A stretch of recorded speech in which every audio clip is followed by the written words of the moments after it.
বাদ ভারতের অবদান, নেই মুজিব্বরের কথা। বিজয় দিবসে অকৃতজ্ঞ ইউনূস, জাতির উদ্দেশ্যে ভাষণে শুধু জানালেন নির্বাচনের কথা।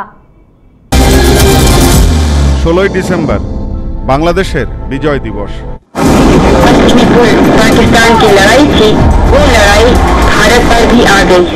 বিজয় দিবস উপলক্ষে জাতির উদ্দেশ্যে ভাষণ দিলেন বাংলাদেশের অন্তর্বর্তীকালীন সরকারের প্রধান উপদেষ্টা মোহাম্মদ ইউনূস। কিন্তু যার হাত ধরে বিজয় দিবস এসেছিল বাংলাদেশে, সেই মুজিবুর রহমানের নাম একবারও উল্লেখ করলেন না বাংলাদেশের অন্তর্বর্তী সরকারের প্রধান উপদেষ্টা। যাদের সহায়তায় স্বাধীনতার স্বাদ পেয়েছিল বাংলাদেশ, সেই ভারতীয় সেনার নাম বাদ দিয়েই বিজয় দিবসের ভাষণ দিলেন নোবেলজয়ী। 1971 সাল, বহু রক্তের বিনিময়ে স্বাধীন হয়েছিল বাংলাদেশ। সে লড়াইতে ভারতীয় সেনার ভূমিকা অনস্বীকার্য। 71-এর যুদ্ধে ভারতীয় সেনাদের প্রবল আক্রমণের মুখে পড়ে পিছু হটে পাকিস্তান। শেষমেশ আত্মসমর্পণে বাধ্য হয় তারা। অথচ আজকের দিনে তাদের সকলের কথাই ভুলে গেলেন ইউনূস সরকার। গত আগস্ট মাসে আওয়ামী লীগ সরকারের পতনের পর এই প্রথমবার বিজয় দিবস পালন করছে বাংলাদেশ। সেদেশের নানা প্রান্তে নানা অনুষ্ঠানের আয়োজন করা হয়েছে। জাতির উদ্দেশ্যে এদিন সকাল 10টায় ভাষণ দেন মোহাম্মদ ইউনূস। মিনিট 20-র ভাষণে একবারও মুজিবরের নাম উল্লেখ করতে দেখা যায়নি তাকে। এমনকি ভারত বিরোধিতার সুর ধরা পড়েছে ইউনূসের ভাষণে। মুক্তিযুদ্ধে ভারতীয় সেনার অবিস্মরণীয় অবদানের কথা একবারও বলেননি নোবেলজয়ী।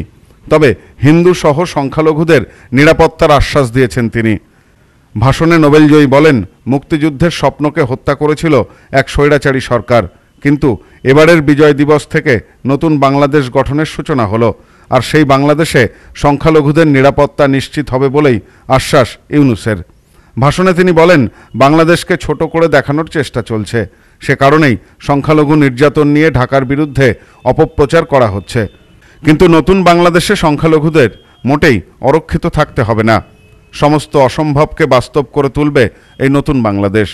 বিজয় দিবসে ইউনূসের ভাষণের অনেক সময় জুড়েই ছিল নির্বাচন। তিনি বলেন, ভোটার তালিকায় বেশ কিছু সংশোধন করা অত্যন্ত প্রয়োজন। নির্ভুলভাবে ভোটার তালিকা তৈরি করে তারপর নির্বাচন করাতে গেলে সময় লাগবে। তাই 2025 সালের একেবারে শেষ দিকে ভোট হতে পারে, বা 2026 সালের প্রথম দিকে নির্বাচন করা হবে বাংলাদেশে। উল্লেখ্য, দ্রুত নির্বাচন করাতে ইউনূসের ওপর চাপ বাড়িয়েছে খালেদা জিয়ার বিএনপি। দেরিতে ভোট হলে বাংলাদেশে অরাজকতা বাড়বে বলে তাদের দাবি। কিন্তু সংস্কার করে সময় নিয়ে নির্বাচনের সিদ্ধান্তেই এখনও অনড় ইউনূস। অর্থাৎ আরও 1 বছর কুর্সিতে থাকতে চলেছেন তিনি। ইতিমধ্যেই বিজয় দিবসে তার বক্তব্যকে ঘিরে শুরু হয়েছে সমালোচনা। Bureau report, news no man's land. Sampriti guest house, hotel and restaurant. সমস্ত আধুনিক সুবিধাযুক্ত AC double bedroom, standard double bedroom, twin bedroom, deluxe double bedroom.